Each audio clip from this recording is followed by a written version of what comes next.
ఇంటి వివాదం విషయంలో ఐపీఎస్ నవీన్ కుమార్ అదుపులోకి తీసుకున్న సిసిఎస్ పోలీసులు ఆయన జూబిల్స్లో మాజీ ఐఏఎస్ అధికారి ఇంటి కబ్జాకు ప్రయత్నించారన్న కేసులో ఐపీఎస్ నవీన్ కుమార్ను సిసిఎస్ పోలీసులు విచారిస్తున్నారు. ఇదే విషయంపై గతంలో నవీన్ కుమార్ను విచారించి నోటీసులు ఇచ్చినా ఇంటిని అప్పగించకపోవడంతో ఇప్పటికే నవీన్ కుమార్ అన్నావదిలను అరెస్ట్ చేశారు సిసిఎస్ పోలీసులు. ఇదే అంశంపై మరి అప్డేట్స్ మా కరెస్పాండెంట్ వాసు ఇస్తారు. వాసు, ఇల్లు ఖాళీ చేశారు అని గతంలో వార్తలు వచ్చాయి నవీన్ కుమార్, అయితే ఇంకా ఇంటిని వీడి పోలేదా? ప్రస్తుతం ఏంటి వివాదం, ఎక్కడి వరకు వచ్చింది? మీ దగ్గర ఇన్పుట్స్ ఏంటి? హరి మొత్తం మీద మనం చూస్తున్నాం, బన్వర్లాల్ మాజీ ఐఏఎస్ అధికారి ఇంటి కబ్జా కేసుకు సంబంధించినటువంటి వ్యవహారంలో కూడా ఐపీఎస్ అధికారి నవీన్ కుమార్ పై గతంలోనే సిసిఎస్ పోలీసులు కేసు నమోదు చేశారు.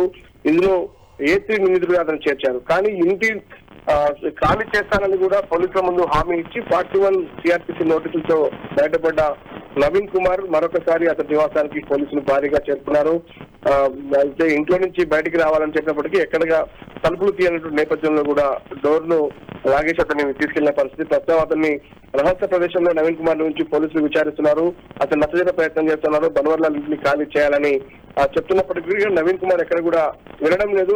తన డబ్బు రావాల్సి ఉంది, దాదాపు 40 లక్షల వరకు కూడా కొన్ని కోర్టులో కేసు పెండింగ్ ఉంది అనే అంశాన్ని ఆయన పదే లేవనెత్తున్నారు. 90% ఇంటిని ఖాళీ చేశాడు, 10% మాత్రం ఖాళీ చేయకుండా పొజిషన్ లో నవీన్ కుమార్ కుటుంబం, అతని సోదరుడు సాంబశివరావు, అతని వదిన డింపుల్ సంబంధించి కూడా వాళ్ళ కుమారుడు కూడా కబ్జాలో ఉన్నారు.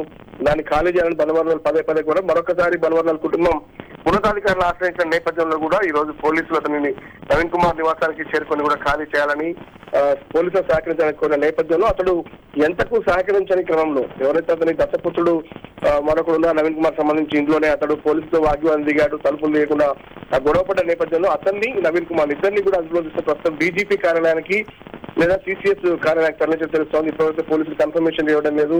అరెస్ట్ అయితే ఇంకా కన్ఫర్మ్ కాలేదని ఒక ఉన్నతాధికారి మాత్రం చెప్తా ఉన్నారు. కానీ విచారిస్తున్నాం, దర్యాప్తు సాగుతోంది. ఎందుకంటే ఇదే కేసులో సాంబశివరావుతో పాటు డింపుల్ అరెస్ట్ చేశారు. వాళ్ళు ఇప్పటివరకు కూడా డింపుల్ కి బెయిల్ పోయింది, సాంబశివరావు ఇంకా బెయిల్ లభించలేదు.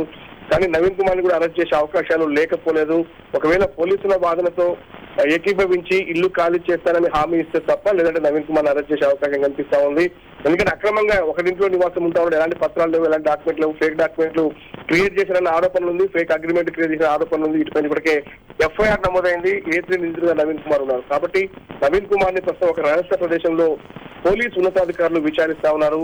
దానికి సంబంధించి నవీన్ కుమార్ దత్తపుత్రుడిని కూడా ప్రస్తుతం పిఎస్ కు తరలించినట్టుగా మనకు సమాచారం అంతా ఉంది. ఇంటి దగ్గర కొంత వాగ్వివాదం జరిగింది. ప్రశాసన నగర్ ఐపీఎస్ ఐఏఎస్ క్వార్టర్స్ ఉన్నటువంటి బన్వర్లాల్ ఇంటి దగ్గర కూడా భారీగా పోలీసులు చేరుకుని వీళ్ళిద్దరిని కూడా బలవంతంగా తరలించారని మాత్రం మనకు సమాచారం అంతా ఉంది. మరి అరెస్టు చేస్తారా, మరోసారి నోటీసులు జారీ చేసి విడుదల చేస్తారా చూడాల్సి ఉంది. నవీన్ కుమార్ మాత్రం పట్టుబడతా ఉన్నాడు. తన డబ్బు తనకి ఇచ్చేంత వరకు ఖాళీ చేయననే వాదన వినిపిస్తా ఉన్నారు. దాదాపు పోలీసులు గతంలో ఒత్తిడి చేసిన నేపథ్యంలో 90% ఇంటిని ఖాళీ చేసిన నవీన్ కుమార్ పూర్తిగా ఖాళీ చేయలేదన్నటువంటి ఫిర్యాదు మేరకు మరొకసారి అదుపులోకి తీసుకొని విచారిస్తా ఉన్నారు. నవీన్ కుమార్ దత్తపుత్రులకు సంబంధించినటువంటి మరొక వ్యక్తిని కూడా అదుపులోకి తీసుకోవడం జరిగింది. మరి కాసేపట్లో క్లారిటీ వచ్చే అవకాశం ఉంది. పోలీసు అధికారులు మాత్రం ఇంకా అరెస్టు చేయలేదన్న విషయాన్ని స్పష్టం చేస్తా ఉన్నారు.